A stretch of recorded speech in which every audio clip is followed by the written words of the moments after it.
When you're ready to add the item onto your letter, you're going to need the following materials to get started. You want a piece of paper to lay your project on if it's very wet, meaning the clay sticks to things. You'll want your project, your add-on item. You may want your plan to kind of figure out where everything goes if you need that.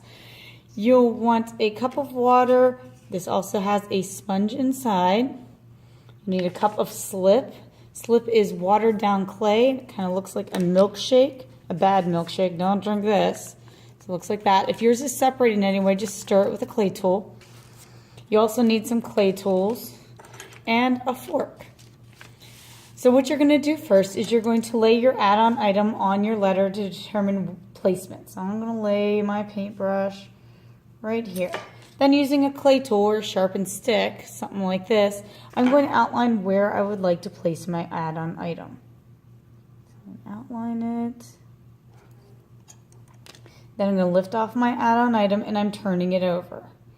Actually, you know what? I'm not going to do that just yet. I'm going to mark on my item just at the bottom where I don't need to scratch. So the next step will be to determine what you where you need to actually scratch your project. So clay, when you want to put it together, if you just stick it together in the kiln, it tends to dry out and separate. It doesn't like to stay together. So what you'll need to do for this is you'll have to scratch it up and add the glue, which is slip.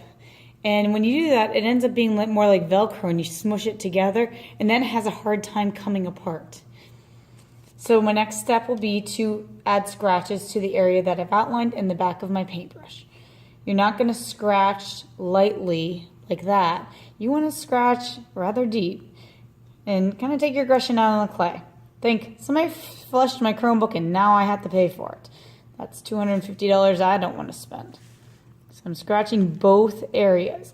Now my add-on item is very small in some places and delicate, as is yours probably. So I'm holding onto the sides to support it so I don't destroy it and rip it to pieces, especially the top of the paintbrush. It's almost going to fall off, so I'm making sure I have lots of supports.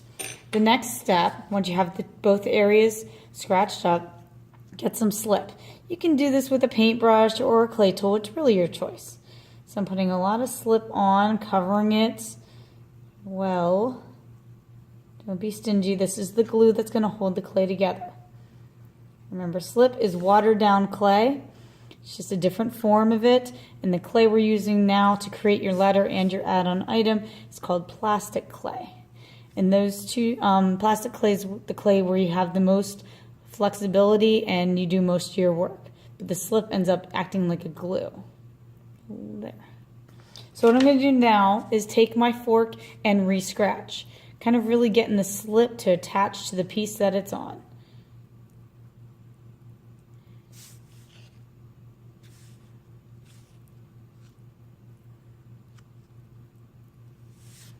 Alright, so once I've gotten that, I'll set that aside.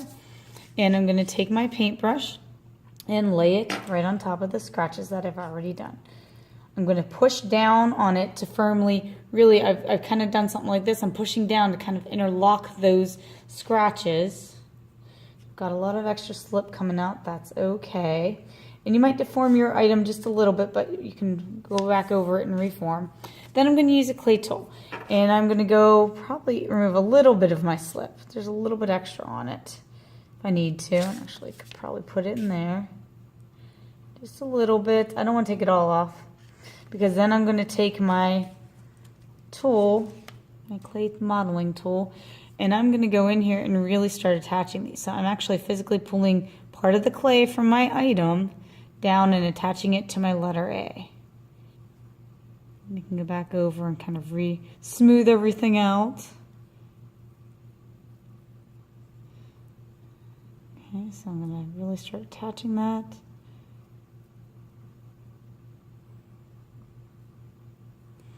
Smooth that out.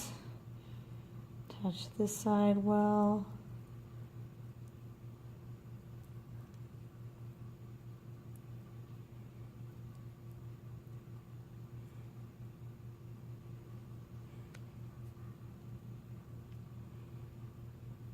A little too much slip on that.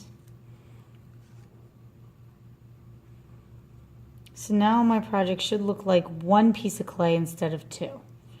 That's the best way to get things to attach well in the count. Now, if you wanted the line to show where things are, get the sharpened stick back out again and kind of draw it if you want to. Now, I'm not done attaching because I need to go underneath and really make sure that every aspect of this is attached. Oh, I'm seeing a crack here. So what I'm going to do is take and smooth that out as well. If it's a big crack, I can put some slip and scratch inside it if I'm able to. If it's a small crack, you can simply smooth it out. I'm going to get over here and try and make sure I attach that well so my paintbrush doesn't fall off, because that would be bad. Attach over here.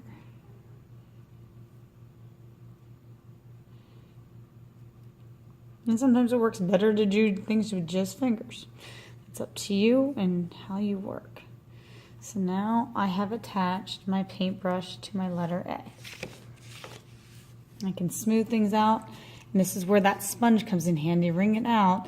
This is an elephant ear sponge, and the very fine texture of that will start smoothing away any mistakes you might have, or cracks, or anything where you accidentally scratched into it. Right here I've got a little crack, so I'm going to go back over that, smooth that out, take my sponge, and then smooth out the entire area. And this is a nice time to start really going over all of your edges. Make sure there'd be no sharp edges on it. Check for cracks, like this guy here. And don't just do this to the front with your hands supporting it so you don't smush your object there. You can do this to the back as well. Really have a nice burr-free project. What I mean by burr is any clay that would be kind of hanging up or creating an edge that would be sharp, or kind of something could catch on. So I've got that all smoothed out. Looks like I am ready for the next step, which would be to add some textures.